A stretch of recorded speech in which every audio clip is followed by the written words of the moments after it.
یعنی اللہ فرماتے ہیں وَأَنْتَ حِلًّا بِهَذَا الْبَلَدِ، محمد صلی اللہ علیہ وسلم آپ تو اس شہر میں رہتے ہو، یعنی یہ کسی دور دراز علاقے کی شہادت نہیں ہے بلکہ تمہارے اپنے ہی شہر کی حکایت ہے جس سے تم اچھی طرح واقف ہو۔ اس کی تاریخ تمہاری اپنی تاریخ ہے، یہ تمہارے لیے کوئی اجنبی یا نئی بات نہیں ہے۔ اب اللہ فرماتے گواہی کے طور پر پیش کرتا ہوں، یعنی حضرت ابراہیم علیہ السلام اور ان کی اولاد یعنی حضرت اسماعیل علیہ السلام اس بات کے گواہ ہیں۔ یعنی اللہ فرماتے ہیں یقیناً جب انسان کو یہاں پیدا کیا تو اس وقت وہ بڑی مشکل میں تھا۔ یہ اس زمانے کی طرف اشارہ ہے جب حضرت اسماعیل علیہ السلام اور ان کی اولاد اس بنجر اور بے آب و گیا علاقے میں آباد ہوئی۔ سورہ ابراہیم جو کہ 14 نمبر سورہ ہے کہ آیت نمبر 35 سے 37 اور سورہ قریش میں یہی مضمون اسی تفسیر کے ساتھ مذکور ہوا ہے کہ یعنی جب وہ حضرت ابراہیم علیہ السلام آباد کرنے آئے ہوئے تھے تو اس وقت یہاں کوئی یعنی کہ زراعت کھیتی باڑی نہیں تھی۔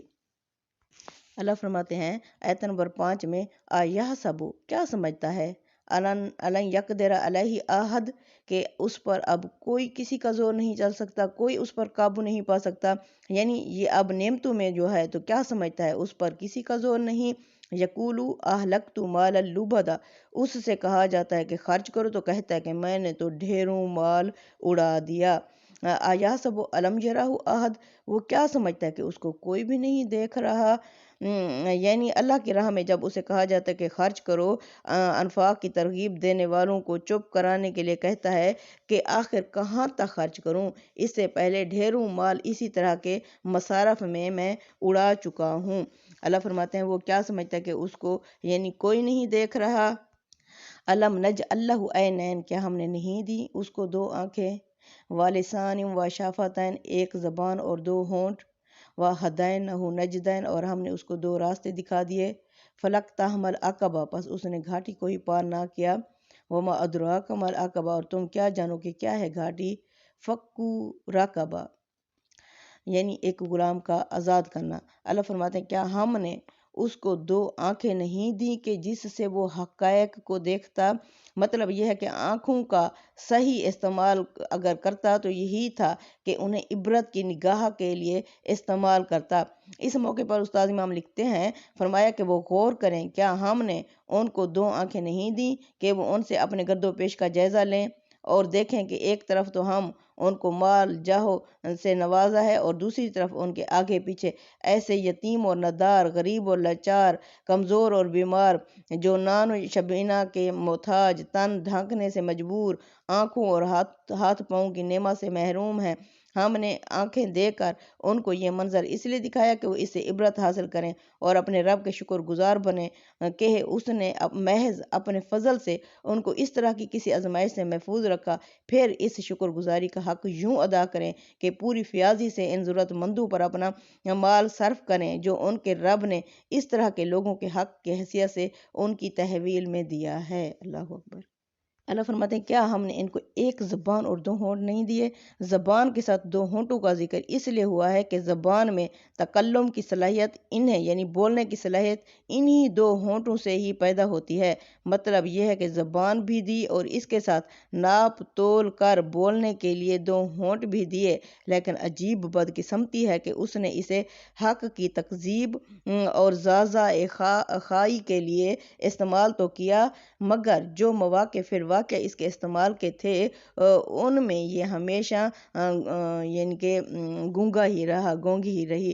استاد امام اس موقع پر لکھتے ہیں اس آیت سے یہ حقیقت سامنے آئی ہے کہ انسان جس نیکی کا احساس کرے اس کے انجام دینے کے لیے خود بھی اقدام کرے اور دوسروں کو بھی اس کے لیے ابھارے، یہ چیز اس کے فرائض میں داخل ہے، ورنہ اس کی نیکی ادھوری رہ جائے گی۔ معاشرے سے متعلق بھی ہر شخص پر اس کی صلاحیت کے اعتبار سے ذمہ داری عائد ہوتی ہے کہ جس کو ادا کیے بغیر کوئی شخص عند اللہ کے ہاں یعنی بری نہیں ہو سکتا۔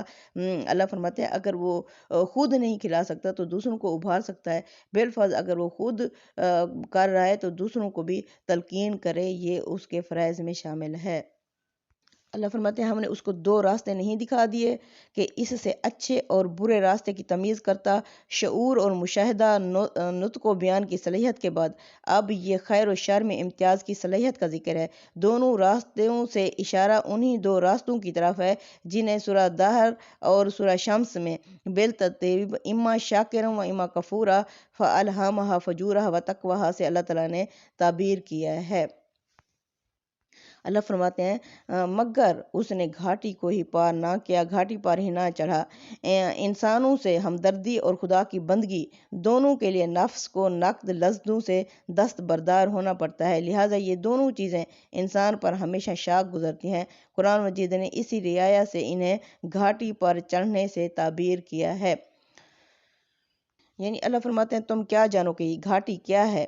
اب اللہ فرماتے ہیں اس نے گھاٹی کو ہی پار نہ کیا۔ گھاٹی میں سب سے پہلے کیا تھا؟ فکو رقبہ یعنی ایک غلام کا آزاد کرنا، او اطعامن یا کھانا کھلانا، فی یومن فی میں یعنی ہر روز میں بھی ہو سکتا ہے، فی یومن ہر روز، ذی مسغبہ کسی فاقہ زدہ کو، یتیمن ذا مقربہ یتیم جو قریبی رشتہ دار ہو، او مسکینن ذا متربہ یا مسکین جو مٹی میں پڑا ہوا ہو، سما کانا من الذین آمنوا پھر وہ ہو ان لوگوں میں سے آمنو جو ایمان لائے، وتواصوا بالصبر وتواصوا بالمرحمہ جو وصیت کرتے رہے صبر کی اور جو وصیت کرتے رہے رحم کی۔ یعنی یہی کہ گردن چھڑائی جائے یا بھوک کے دن کسی قرابت مند یتیم یا کسی خاک آلود مسکین کو کھانا کھلایا جائے۔ پھر آدمی ان میں سے ہو جو ایمان لائے اور جنہوں نے ایک دوسرے کو اس بات پر ثابت قدمی کی نصیحت کی اور دوسروں سے بھی ہمدردی کی نصیحت کی، یہی خوش بخت ہیں، یہ بہشت میں ہوں گے۔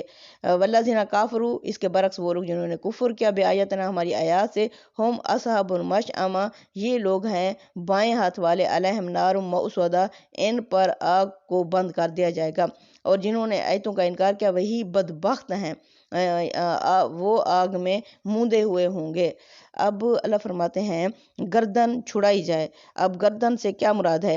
یعنی غلام آزاد کیے جائیں۔ قرآن نے یہاں اسے خیر کے کاموں میں سب سے پہلے لسٹ پر رکھا ہے۔ یہ یعنی اس سے ہر اس شخص اس بات کی اہمیت کا اندازہ کر سکتا ہے کہ اس لعنت یعنی اس غلامی کے خاتمے، اس غلامی کی لعنت کے خاتمے کی طرف قرآن نے پہلا قدم اٹھایا۔ بعد میں سورہ محمد میں اللہ تعالیٰ نے اس کی ڈیٹیل بتائی کہ یعنی سب سے پہلے اس کو نیکی کے کاموں میں رکھا کہ غلام آزاد کرو، غلام آزاد کرو، ہر جو جس سے غلطی سرزد ہو گئی ہے تو سب سے پہلے غلام آزاد کرو۔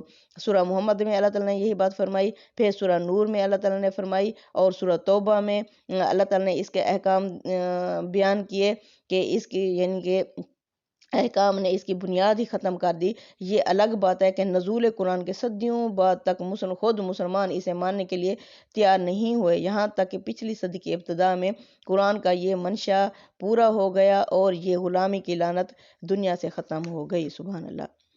اب اللہ فرماتے ہیں پھر اس کے بعد اللہ یعنی فاقہ زدہ کو کھانا کھلانا۔ کھانا ظاہر ہے ان کی ضروریات میں سے ایک بنیادی جز ہے، بنیادی چیز ہے، تاہم اس سے مقصود محض کھانا نہیں ہے بلکہ تمام ان کی ضروریات جنہیں پورا کرنا چاہیے ان کے ساتھ فی یومن ذی مسغبہ بھوک کے دن کی قید کی اپیل کو مؤثر بنانے کے لیے ہے۔ یتیم اور مسکین کے ساتھ ذا مقربہ قرابت مند، ذا متربہ خاک آلود کی صفات بھی اسی مقصد کے لیے آئی ہیں، یعنی یہ مخصوص چیز ان کو پہلے پورا کرو، باقی ان کی ساری ضروریات کا بھی خیال رکھو۔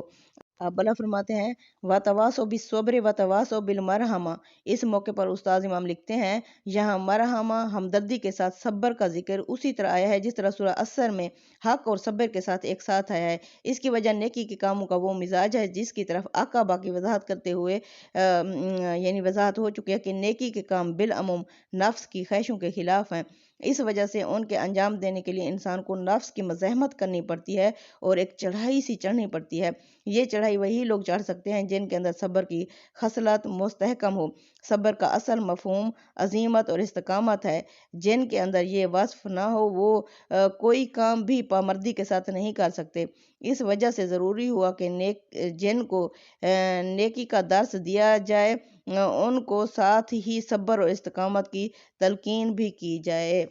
اللہ فرماتے ہیں یہی لوگ ہیں جو یعنی بہشت میں ہوں گے، وہ جنہوں نے ہماری آیات کا انکار کر دیا اور کفر کیا، وہ ہوں گے بدبخت یا بائیں ہاتھ والے، اور ان پر آگ کو بند کر دیا جائے گا۔ صدق اللہ العظیم۔ تقبل منا انک انت السمیع العلیم وتب علینا انک انت التواب الرحیم۔ آمین یا رب العالمین۔